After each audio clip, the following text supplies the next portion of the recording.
Welcome to this. No. I gotta go first. We gotta do the live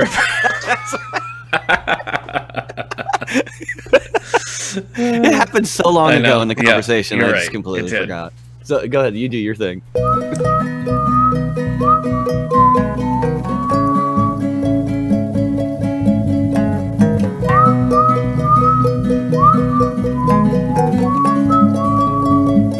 Thanks for tuning into House Things, a podcast and radio show from the David A. Howe Public Library, recorded right here in Wellsville, New York. I'm Nick Gunning, and today I'm joined by my old friend and my co-host on this Endorian life, Stephen Rudd. Steve, welcome back. Heidi-ho.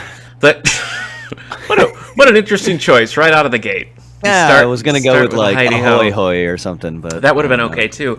Last time Steve was here, we were talking Star Trek, and now he's back because we're going to be looking at author and illustrator Zack Giallongo, whose work that corresponds with us would be Star Wars Ewoks, Shadows of Endor. That is correct. I mean, I can't talk about an Ewok book without my friend Steve. So that's true. Yes. So you had to come back. Before we get to the Ewok of it all, let's crack open our books and see where our bookmarks are at.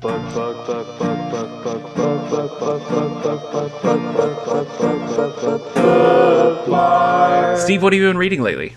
I have been reading Rainbow Six. Yes. Yeah, the big. It was one of those. It was in a section of free books. Okay. And I saw it and I thought, you know what? I was really into that Nintendo 64 game. Oh yeah. And I thought, I gotta read it, right? Because we were playing these levels and I have no idea what's going on because I didn't care about the story. Yeah. I don't even really think there was much story. It was just written, right? They didn't have cutscenes like they do now. Yep. So you had to read the files, and I wasn't about that. So I'm reading the book, and it's not what I was expecting, but it's all right. It's all right. Rainbow Six is one of the two Tom Clancy books that I've actually read in its entirety. Like with all Clancy books, it's pretty chunky. That's the thing. Yes. You could pare it down a lot and not lose much in story. But I think for people who are just really into the military and the specifics of it all, it's just a feast for that. Is this what is your history with Clancy? Have you read other stuff? This is my first Clancy book. Okay. I'm a big Clive Cussler guy. I know that. Yeah. And it's good. It's holding me. I think he does well at kind of the intense situations. Yeah. And then dialing back and then making sense of them and then kind of diving into another intense situation. But I'm already, and I don't know if this is me just being picky, but already I feel like there's a little bit of repetition. And I'm only I think I told you it's about halfway through the book. I'm really about a quarter of the way through the book. Okay. And already I feel like, this is repetitive, The first Clancy book I ever read was The Hunt for Red October. And that... I mean, it's still a big book, but it's a little bit more lean than Rainbow Six. Rainbow Six is a tome. I mean, that's a brick of a book. But I did quite like Hunt for Red October. I always want to like Tom Clancy more than I actually do. Yes, I think I think the same thing. When I hear the broad strokes of the story and Jack Ryan and all that stuff, I'm like, yeah. And then I sit down to read the book, and I'm like, wow, 600 more pages. Okay. Well, you read the two books. I think Rainbow Six is book 2 for John Clark. I think you're right. Yeah. And Hunt for Red October is book 1 for Jack Ryan. So they are two different characters, and I am curious. They seem to be kind of similar characters. Yeah. John Clark is formally, kind of military person. Now he's a suit. Yeah. Where Jack Ryan is I'm just an analyst. He's a suit kind of thrown into which I think is so cool. Fold, I think that's such a good lens for it. It's also why I feel like of all the, and I haven't seen the John Krasinski Amazon show, but from all the other Jack Ryans, I feel like Alec Baldwin does it the best because I buy him the most as what you said, just a suit who's suddenly I guess I'm a spy now. He just was in the wrong place at the wrong time, or knew the right things, at the wrong time, and then is just now in it, and he's a person of interest, so he just kind of has to be that person. Okay. So he's forced into it. Yeah. All right. Rainbow Six. I like it. That's pretty good. I never watched the Jack. That was Amazon Prime, right? I think it's still going. Yeah, the Jack Ryan. Oh wow, I didn't know it was still going. Yeah. I was interested in the whole Reacher thing. I thought that was that was Lee Child. Lee Child's Lee Child. Okay. Have you ever read any David Weber, like Honor Harrington? No, I do recognize that author's name. I feel like I've seen that on the shelf. I feel like you would really enjoy these books. Okay. Like the first Honor Harrington book is called On Basilisk Station, and it's just so good. I read, next time we're going to be doing sort of a cat-themed episode, and a big part of the David Weber series, the Honor Harrington series, are these tree cats that they, like the people from this one planet bond with these like sort of sentient cats, and that's just a big part of the lore. So I read one of his called A Beautiful Friendship, which is essentially a prequel about how that first happened, and it was just okay. I don't know. Sometimes I feel like because it's more of a young adult audience, you know what I mean? Sometimes I think making that jump is maybe harder than authors expect it to be. And so it doesn't always land as like a teen book, and I think it suffers because of that a little bit.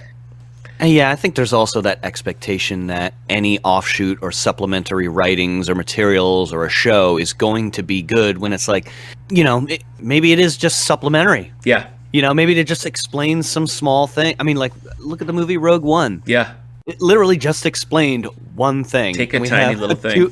We have a 2.5-hour movie explaiing just how they got the Death Star plans. And we've got a spin-off prequel TV show coming out. Don't forget. Oh, that's true. Yeah. So there you go. Well, just to explain one thing, which, all right, take it or leave it. But you do risk kind of winning or losing your fan base when you do kind of make an offshoot thing like that, right? And it's like, okay, well, I didn't really like it because, it wasn't part of the main core of the story, right? And I think too, especially for something like Star Wars. Look at us bringing it to Star Wars already. I know, sorry guys, that's my fault. No, but I think there's some danger in that when you sort of have an idea in your head of what happened and then you see it play out and you're like, well, that's not what I thought at all. Yeah. Like that. You're kind of fighting your own idealized expectations for that kind of thing. So you really are. Dangerous journey. I finished one called Act Like You Got Some Sense by Jamie Foxx, and audiobook read by Jamie Foxx. This was what I was listening to on my commute. I bet that was cool. It was really good. And his delivery of it was what really sold it. That was like my commute. I was listening to that the whole way. So that was a lot of fun. Currently reading one called Star Trek: A Contest of Principles. This is an original series book, relatively new. We have it here in the library collection. It's good so far. It's interesting. I like the way it's written. And our book club is reading one called Death by Dumplings by Vivian Chen. It's a cozy mystery. We have a cozy mystery book club every month. The third Tuesday of the month, 10:30 in the morning, we get coffee and pastries, and we read a cheesy mystery. You know what I mean? Like, they're designed to be like goofy, quick reads. So I'm not too deep into this, but I'm having a good time so far. Yeah. Oh, and I forgot to mention the one that I know Amanda would like. Yes. The one that I had just finished. The book I had just finished before Rainbow Six was A Hobbit, a Wardrobe, and a Great War. Yeah. With the subheading of how J.R.R. Tolkien and C.S. Lewis rediscovered faith, friendship, and heroism in the cataclysm of 1914 to 1918. Okay. So it talks about like how World War I and their part in it kind of shaped their views of evil and destruction and suffering and heroism and all these things, and how their characters are based on that, like kind of what they seen and what they saw basically in World War I. It's actually crazy too, because in the book you learn that J.R.R. Tolkien got trench fever or something like that. Oh wow! And then the next day, his whole like platoon, his whole like band of guys were killed. Oh wow! All of them. They were completely massacred, and it's just like, yo, we almost missed having the Lord of the Rings. Yeah, that's crazy. Silmarillion, Hobbit, all this stuff. We almost missed it. And then similar thing with C.S. Lewis. That C.S. Lewis was part of like a code, like before code radios. Breakers? Okay, he was the flagman. Like okay, yeah. So they like did they did the signaling and coding and stuff like that. And his like he had gotten wounded. He had gotten shrapnel, in his chest. So he got pulled off.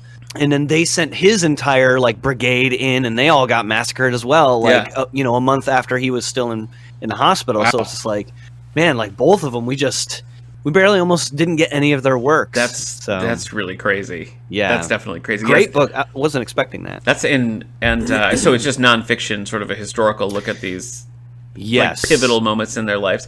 Sounds really good. Yeah, Steve mentioned Amanda Smith. Amanda, who's on staff here at the library, is my go-to for Star Wars. She's done a lot of the Star Wars Day episodes with us on the podcast.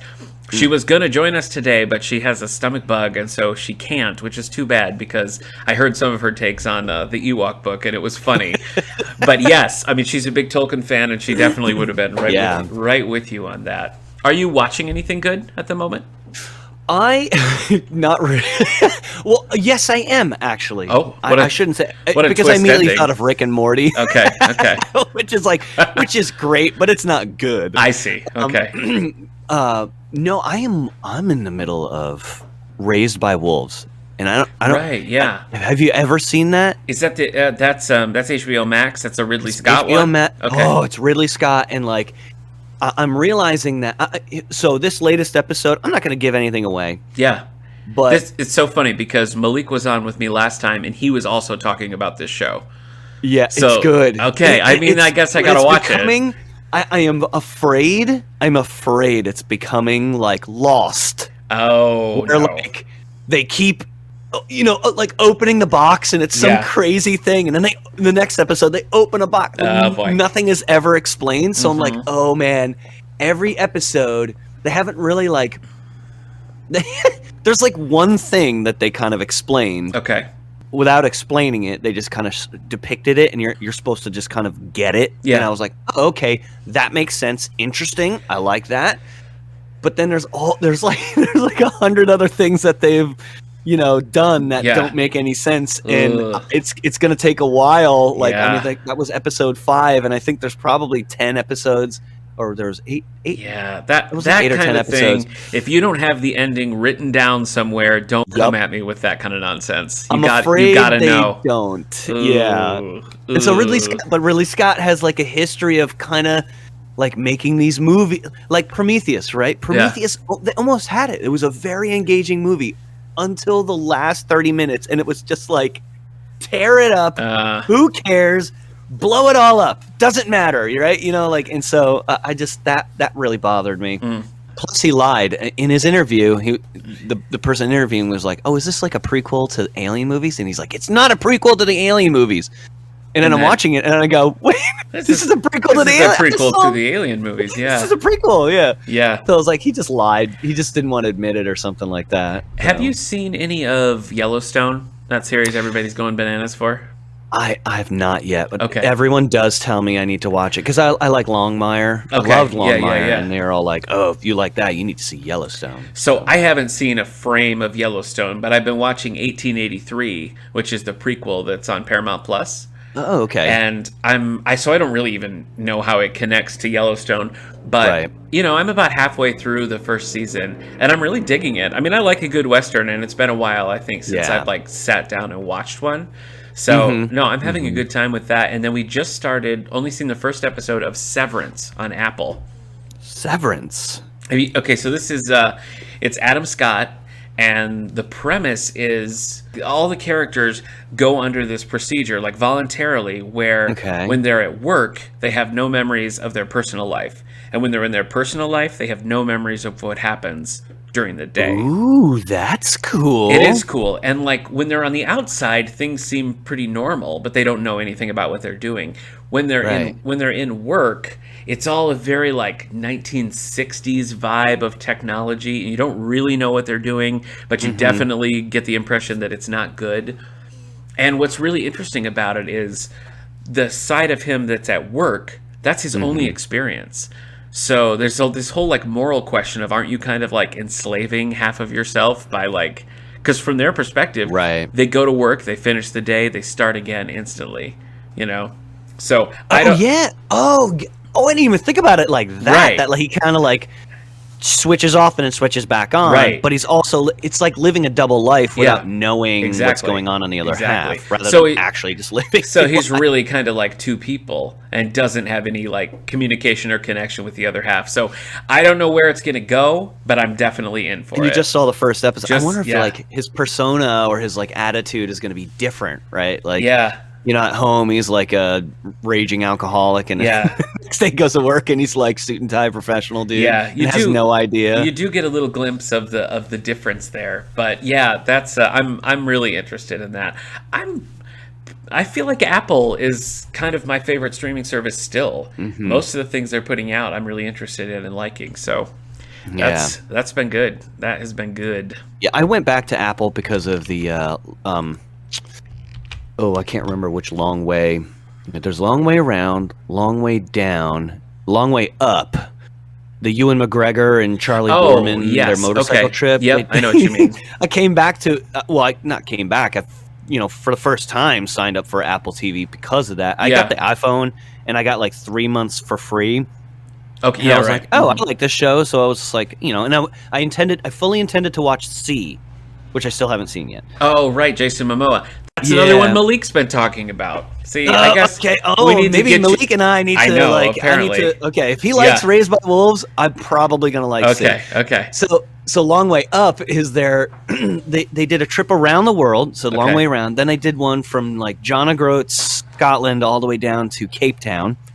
So they did those continents, and now they did one from the bottom of like Chile or Argentina, going all the way up to LA, which I thought was kind of weak because they should have just gone all the way up to like Alaska or Anchorage or something. That would have been cool. That would have been better. But to end in LA, it's like I just ended in my garage. Yeah. Show's over, you know? Yeah. But no, they did that and they did it on like electric Harleys. So like the first 2 episodes was them like not being able to charge their motorcycles. So they had this diesel, they had this gasoline truck driving behind them with a diesel generator on it to charge their motorcycle. I thought this is the most embarrassing show ever. Hilarious.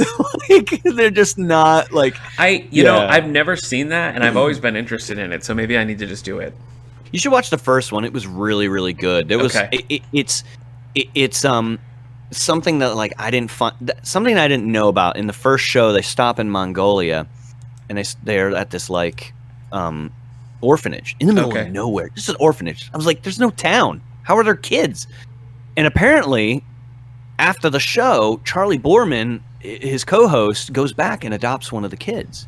And then in this show, he gets to, like along the way, they get to stop and see them like somewhere. Okay. And it's like a really emotional episode of like, I'm sitting there, I'm like, oh my gosh, this is really moving about like him going on this random motorcycle trip and adopting a daughter and how it changed his life. And like if he had, because they talked about like, we were so beaten down, we were so tired, and we almost said, screw this part of the trip, we're not going to do it, and this and that. And he's like, I would have missed out on meeting my daughter. Yeah. And it was, to me as like a dad, I was like, oh man, like I'm getting choked up about this just because it's so crazy. Like I had a preemie baby. Yeah. And like there was so many times where it was just like she could die. Yeah. She could die. So it was just like, I got that. That was such a long journey for you guys, man. Oh my gosh, it took forever. Yeah. I had to leave my job. I worked on a drill ship in the Gulf of Mexico. Like I had 28 days rotations on my schedule, so I was like, I can't leave my wife for 28 days. She's gonna have surgery next week, and she can't do anything. Right. And my 2-year-old at the time couldn't do anything, and so like, it was just, it was just all imploded. That was an implosion. Rough stuff. But yeah, like we got out of it, and it's just like bizarre, like just how in a blink of an eye, a decision or what this or that can completely change your life. For sure. So that was very, very moving show. Even though the concept of the show I just laughed at because I thought it was really. They had to install all like before the trip. They had to install all the charging stations along the way. And so I was that's funny. So your trip is to prove that it can be done, but it couldn't be done until you actually did the trip. But now it can. Now it can. Now it can. Yeah. So anybody who follows can do it. That was so funny. Yeah, that is kind of funny. But, all right. Oh, great. I mean, there's some great shows out there. I mean, I know this is a book show, a book podcast, but we just talked for probably 20 minutes about it. No, hey, our video streaming service and our DVDs are still some of the most popular things in the library. So, any and all, let's bring it on. Let's move into some book news, though, as we look forward here. Yeah. Look into the future to see what it proves. It's time for book news. So I'm going to pull an article here from IGN. This is called The Biggest Fantasy and Sci-Fi Books of February 2022. The author is Chris Reed. I'm going to look at some of the big sci-fi fantasy books that came out earlier this month. So the first on the list is Age of Ash, the Kitthammer Trilogy, Book 1. Alice is a petty thief whose life begins to spiral when her brother is killed. She sets off on a mission to find the killer, but along the way discovers more than she bargained for. Ooh. It's always going to be intriguing. More. There's always going to be more. There really is more. This one is Dead Silence. The first one, the author was Daniel Abraham. The second one here, Dead Silence by S.A. Barnes. The author here says, if you like a story that mixes horror with sci-fi, this one's for you. So our friend Sally, the Queen of Halloween, this might be. A distress signal in outer space lures Claire Kovalik and her crew to what remains of a luxurious space liner that went missing 2 decades earlier. As they explore the ship, they find the horrors that put an end to its maiden voyage haven't quite ended. I like the sound of that. I like the sound of that. Yeah, that's interesting. That sounds good. That sounds good. Dawn Shard from the Stormlight Archive. This is a Brandon Sanderson book. Do you read Brandon Sanderson? I don't. I am terrible with names. If I saw Brandon Sanderson's face, I'd know. Brandon Sanderson finished the Wheel of Time series with Robert Jordan, and he's got his Mistborn trilogy, pretty epic. The I heard of the Wheel of Time. Right? Okay, that's that show. There's a show based on the book series. Yeah, right? there is. On Amazon right now. Yeah, and he kind of took over when Robert Jordan, the author, passed away. But pretty big name. Oh, no way. Yeah. Pretty big name in fantasy here, but I'm not a big fantasy reader, so I can't tell you much about it. I'm a big fantasy reader. Well, here you go. Brandon Sanderson's for you. Here we go. Okay. Bring it on. Let's see. So this is set in the Stormlight Archive universe, and it focuses on Ryzen Fattori, whose pet Larkin is sick. The only cure is on the island of Akina. Unfortunately, a deadly storm has parked over the island, making the journey there perilous. Look out. That didn't really... No, it doesn't really strike a chord for me. No, I agree. Yeah. Mickey 7 by Edward Ashton. Every time Mickey 7 dies, his body's regenerated in this new version that retains most of his memories. This makes him a valuable employee on a colonizing mission to a dangerous ice world. But after he goes missing and is presumed dead, he returns to base to find Mickey 8, a new version of himself waiting. The rest of the crew wouldn't accept 2 Mickeys, so now he has to keep his clone a secret, all while the mission is becoming increasingly hostile. Wow. That sounds good. That's like, you know what that is? The premise of that book, the core of it, they could just make it Star Trek. And it could be true. That's true. What was his name? What were the guys that were in charge of the Jem'Hadar? What was his name? Oh, jeez. You're talking Deep Space Nine now. I can't help you. Yeah, I'm talking Deep Space Nine. Weyoun. Is it Weyoun? Weyoun. It's Weyoun, yeah. There you go. Okay. Oh, that would be great. I mean, that's a great... Somebody missed out. Yeah, I agree. Star Trek author just missed the ball. They did, but there's already talk of making this into a movie, so... Really? Yeah, so maybe this intrigues me. I'd read this. Yeah, this sounds cool. I feel the same way. Yeah. Oh, boy.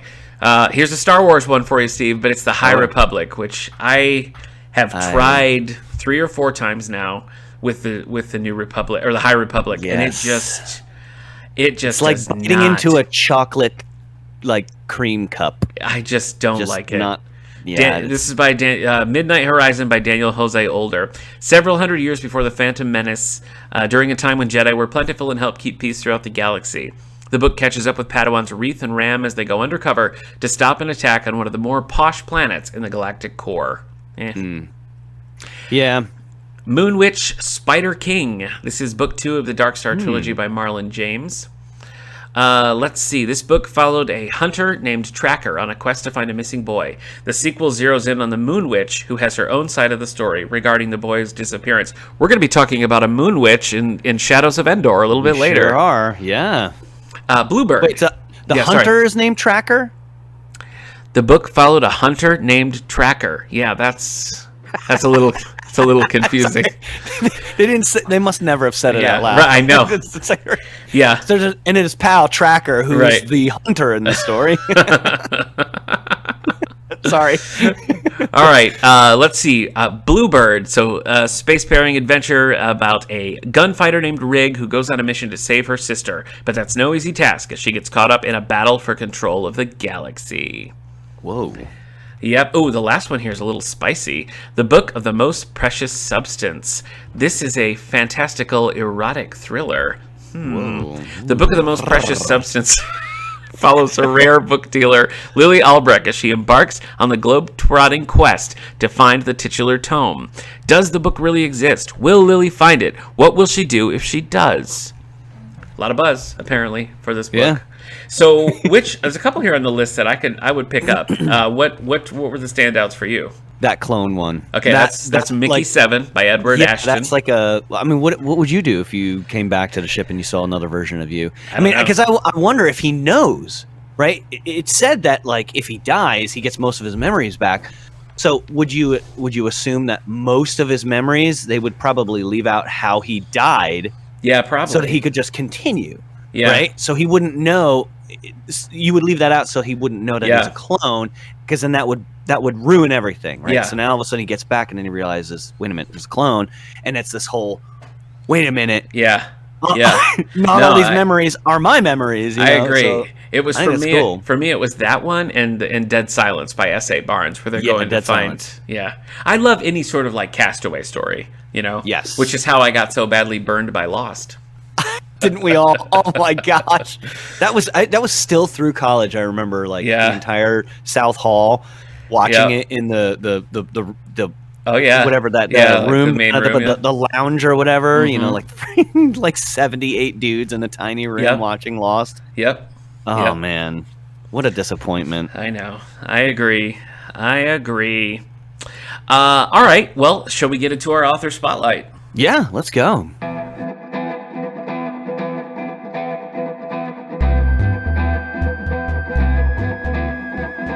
Author Spotlight. All right, so today we're going to be looking at author and illustrator Zack Giallongo. We're going to be talking primarily about his graphic novel Star Wars Ewoks, The Shadows of Endor, but I wanted to talk a little bit about some of his other works, because actually Endor was the most recent thing I've read by him. I read his graphic novel Broxo first. So Broxo he wrote and illustrated it, and it's kind of it feels to me like there were plans for this beyond like a volume one.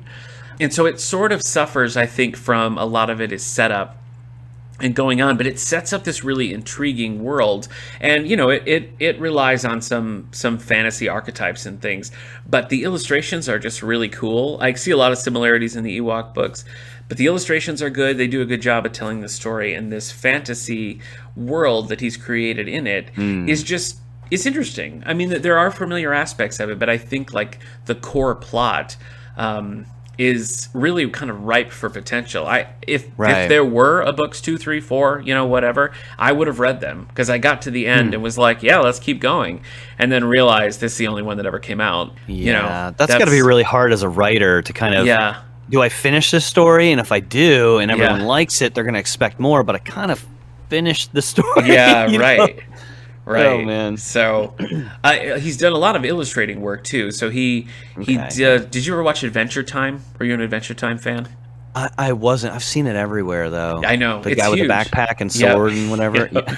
So he's done a lot of work on the Adventure Time comics. He illustrated the tricky rabbit tales, and the ones that I've read are ones called the Stratford Zoo Midnight Review, and these are so weird.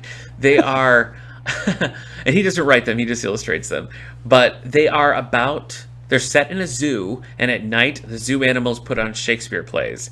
So it's like a graphic novel of, I think I read Macbeth and Romeo and Juliet, and it's just like zoo animals acting these things out. Really? And again, the illustrations are great. Like the colors are really vibrant, the animals are really like expressive and cool. But like you finish it and you're like, what was that for? Like what?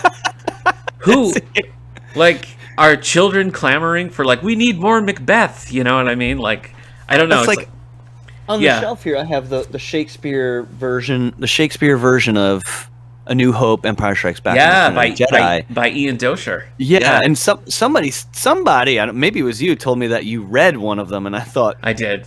Yeah. Why did you do that? I have them. They're just for display. For me. I'm not going to read that. Yeah. It's gonna drive me nuts. I was at the American Library Association conference a few years ago, and he was one of the guest panelists. And so I heard him give a big talk about them, and he was in the process of adapting Back to the Future and Mean Girls. And so he was just like talking. I know. So he was just talking about all those things. And so afterwards, I chatted with him a little bit, and like I got him to sign one and stuff. And so then I was like, oh, I got to read one of these things.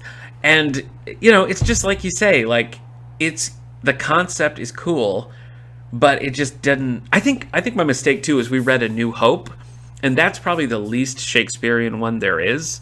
You know what I mean? Like, I think if you would have read Revenge of the Sith or The Return of the Jedi, probably would have been good. A New Hope just didn't really suit itself to that, and the biggest problem is the gimmick just gets old. I think, because you're reading. I mean, just like it's like reading a play. Yeah. A play script, right? It's just I do have the Return of the Jedi script behind me as well, and like reading it, it's just it's flat, right? But like if I start reading it with the voices, oh, that's fun. Yeah. So like I wonder how much effort it would take, because I know you've done stuff like this before, but adapting the books into a play, like an actual stage, an actual stage performance, and I think that would be really fun. Like, because what kind of sparked it in my head is the Mean Girls one. Like, how funny would it be? Yeah. Like, thou ast a jackanapin, and the other one's like, thou art a lady of the night. Like just like tramp of the night. Like just funny. Like it would just be hilarious them arguing and insulting each other. I mean, this is not our topic for today, and we've talked about it so much, but they are fun to flip through and look at, and they're really thorough. I mean, there's stage directions and everything in them. Oh, they are? Oh, yeah. Okay, I didn't know that. And actually, I listened to, because we have, with your library card, you can get access to Libby, which is where you can listen to audiobooks or to read ebooks or whatever. And we had one of them. We had one of them as an audiobook with a full cast. Oh, yeah.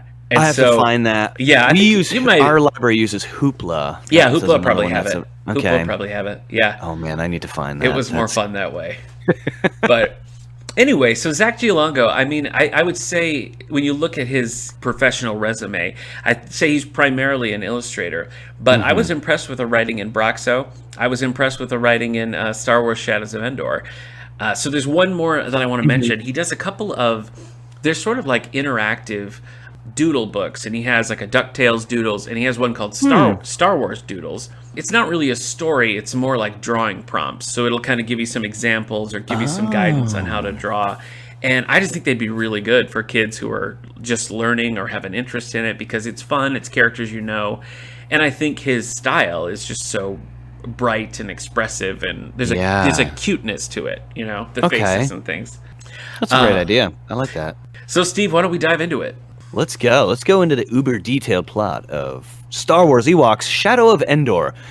Once again, it is revealed just how savage the forest moon of Endor can be when Wicket and the gang stumble upon a wounded Dulok who claims the Skull Ones destroyed his camp and imprisoned his people, and by doing so awakened the Griog.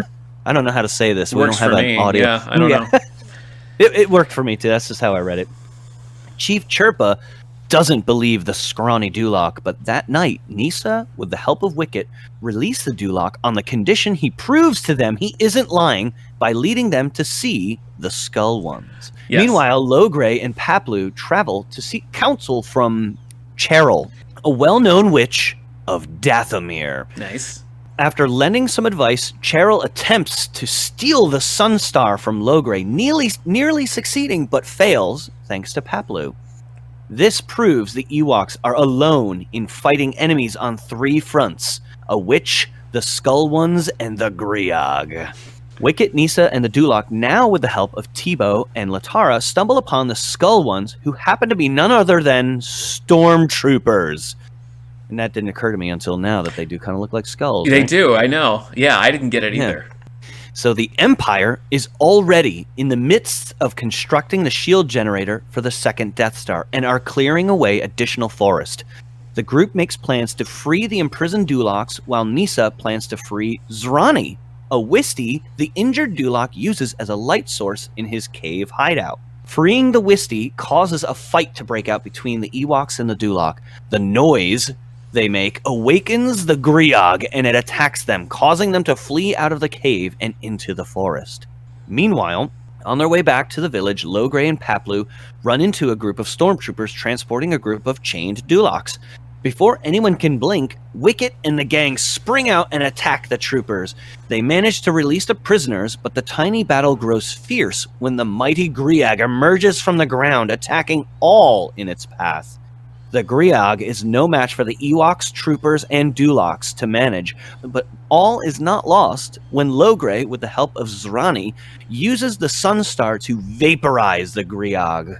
Back at the village, Teebo is commended for his bravery in battle and is given the Horn of the Soul Trees and is named a warrior of the tribe. Chief Chirpa acknowledges that even though the Sunstar is gone and the invaders still loom, they do have each other and trust that the Golden One will answer their prayers. 8 months later, Wicket, escaping some skull ones in the woods, stumbles upon and pokes with his spear a very unsuspecting character. The end. I like that little epilogue there. Yeah. Well, for one, we're always trying to figure out where the Ewoks fall into the Star Wars timeline. Yeah. This graphic novel's making a case that all was prelude to Return of the Jedi. So that's kind of interesting.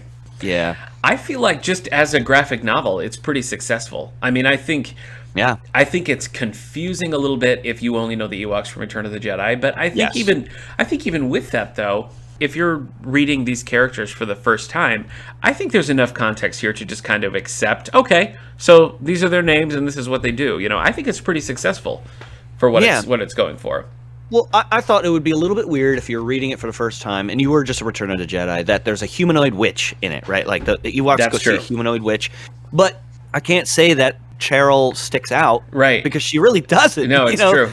You know. Now here's what I'm wondering too. I don't think in Battle for Endor, which is the second of the Ewok movies, I don't think that she's ever specifically said to be a Night Sister from Dathomir. Is she? No, that is in. I had to look that up. Yeah, right. He called her a witch a bunch of times, which made me like, oh, I wonder.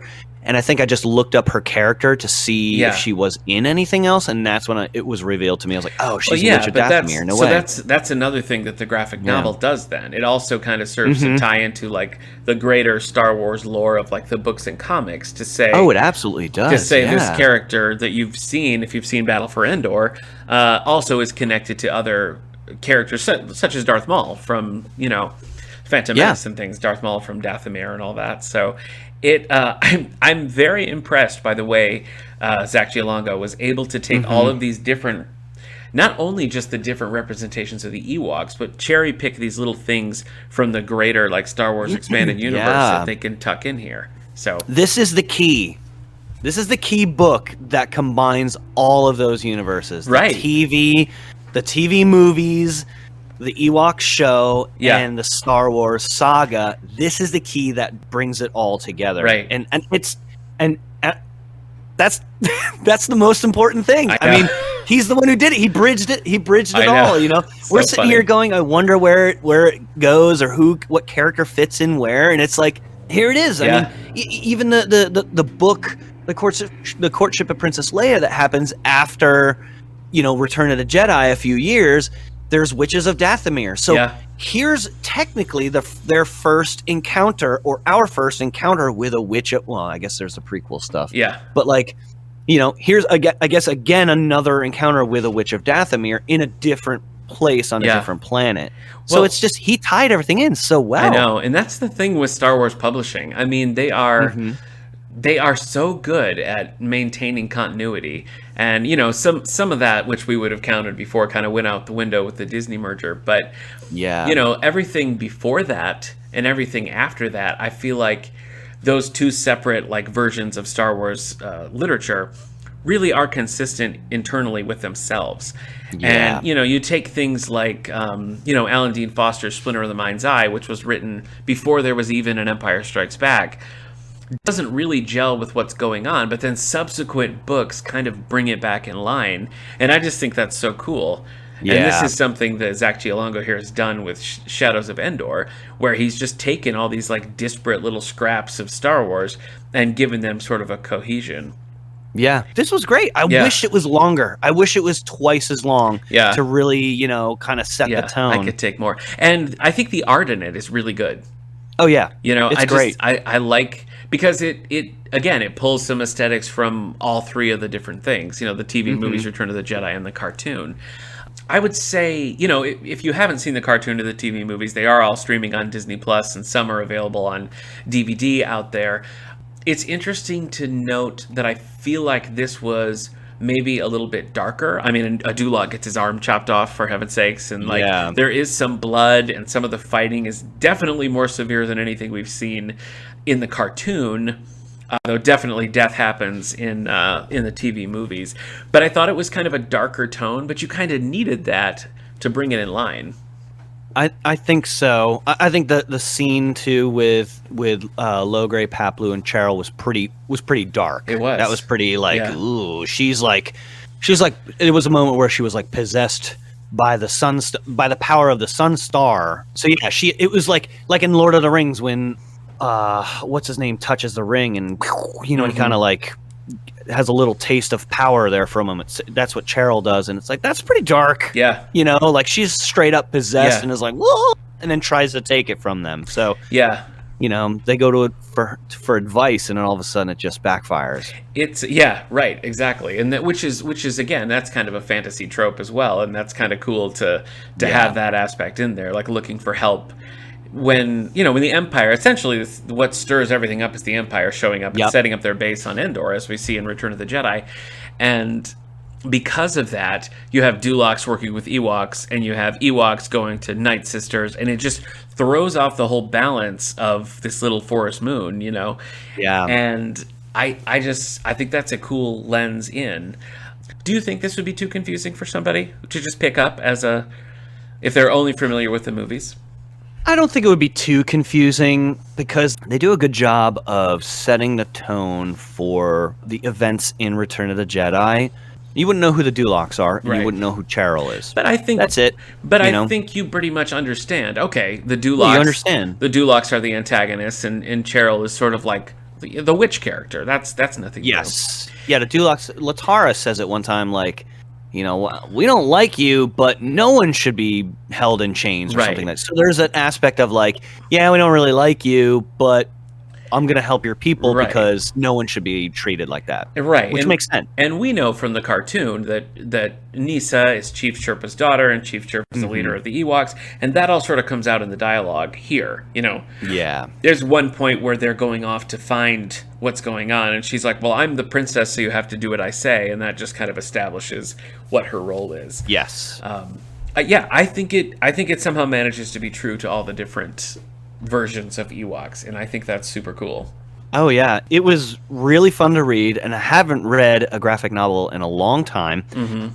And this one made me want more, and not just graphic novels in general, but I was like, I want more of this story and in this style and this writer. Yeah, and like it's really the art really does a lot for it. It's great. Yeah. It's very good. Yep. Very, very good. So again, the author and illustrator on this and the other books is Zack Giallongo. You can find more about him at www.zackgiallongo.com. And of course, we have Shadows of Endor right here in our collection, so if you want to stop at the library and check it out, we can also get you Broxo and some of his other books too, available through the library system. Easy as pie. And if this wasn't enough Ewok talk for you, you can join Steve and I on This Endorian Life from the Radio Meanwhile Network every other week. So if there's not a new House Things, there's a new This Endorian Life, and you can find it on Podbean or anywhere you get your podcasts. It's always entertaining. I guarantee it. At least for us. At least for us. Oh, that's true. Right, yeah. Right. Next time on House Things, Allie's going to be back, and she and I are going to be talking about all things cat-related because we got a library cat now here at the David A. Howe Public Library. Exciting. Really? Oh, yeah. Oh, yes. Ooh. And he's making our lives very interesting. So he may show up. We may be able to get him to meow in the microphone, but no promises. That's great. Yep. All right. Well, Steve, thanks for podcasting with me. Always good to talk to you. Thank you. Thanks for having me. This was fun. We'll see you next time, everybody.